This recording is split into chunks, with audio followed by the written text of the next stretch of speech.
भूले नहीं जा सकते वो छुट्टियों के दिन। जैसे जैसे जून पास आता था, एक्साइटमेंट का लेवल ही बढ़ता जाता था और छुट्टियों के लालच में आखिरी दिनों में इतने मजे से स्कूल जाया करते थे कि अब तो छुट्टियां ही पड़ने वाली हैं। और जैसे ही छुट्टियां शुरू होती थी, मन ही मन हमारे प्लान भी बनने लगते थे। कोई कहता था मैं यहाँ जाऊंगा, तो कोई कहता था मैं वहाँ जाऊंगा, और कोई ना कोई तो ऐसा होता था कि एडवेंचर पे जाएंगे।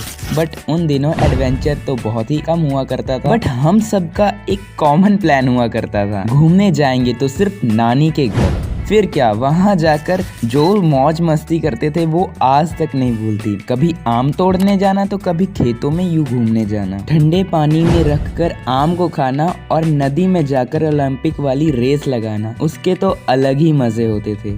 सच में क्या कमाल के थे दिन वो। और कई बार अगर वहाँ घूमने जाना कैंसिल भी हो जाता था तो थोड़ा सा मुंह बनाकर फिर से खुश हो जाते थे। सुबह उठकर नहा धोकर टीवी के सामने बैठ जाना और मोगली के साथ जंगल की सैर करना, और शाम की वो पार्क वाली रेस तो अभी भी कायम है। और ऐसे में अगर कभी हमें नवी साइकिल मिल जाती थी तो उसे हवा से बातें करना भी हम नहीं भूलते थे।